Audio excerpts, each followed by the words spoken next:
On the 8th of March 2023, the president of Honduras, Xiomara Castro, announced her decision to allow for sale of and use of emergency contraception pill in Honduras. The president, when announcing her decision, referred to the World Health Organization's statements on the emergency contraception pill as a non-abortive measure, emphasizing it because Honduras, I have covered that in one of the previous episodes, has a total prohibition of abortion under any circumstances at the constitutional level.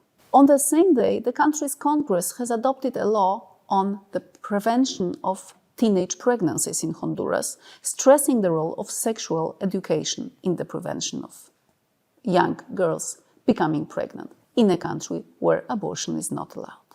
President Castro's decision changes the legal state in Honduras that has been in place since 2009, since the coup d'etat in the country introduced a period of national conservative rule. Over the years, many human rights agencies have called upon Honduras to reconsider its policy regarding reproductive rights and especially to allow for the use of emergency contraception pill.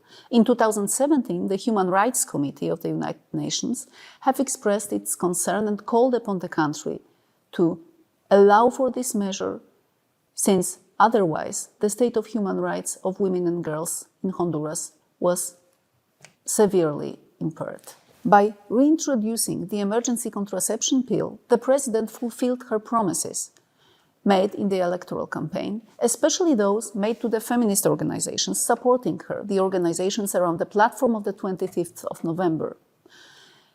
Reproductive rights, and especially the emergency contraception pill, were among the key issues on the agenda of the feminist organizations in Honduras. But the political decision to allow for the introduction of this measure is one thing, and the implementation measures are, well, they are still to be seen. The international media that have heretofore taken little interest in Honduras suddenly noticed the country, and the wave of jubilations followed worldwide. But not everyone were as jubilant as the international media, of course.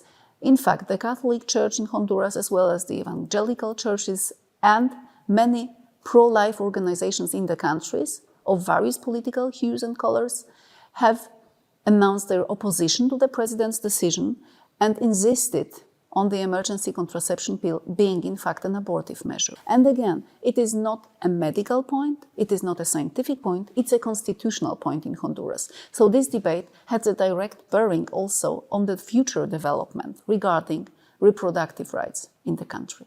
So why are the developments in Honduras so important? Well, first of all, they show that a change of approach to reproductive rights is possible even in a country like Honduras with a long history of infringement and violation, including femicide. But it also shows how much a turn towards more respect for human rights depends on the political setup of the country, how much it depends on the local political reality. It might be reassuring that the United Nations reports and the World Health Organization statements are being cited to legitimize a political decision such as that on the reintroduction of emergency contraception pill.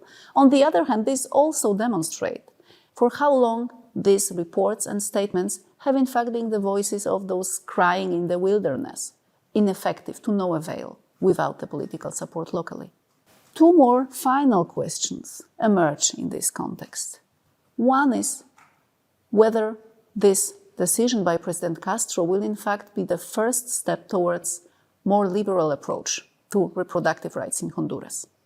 And the other one is whether this decision is also to be seen as a turn towards more respect for human rights generally in this bitterly divided, torn country.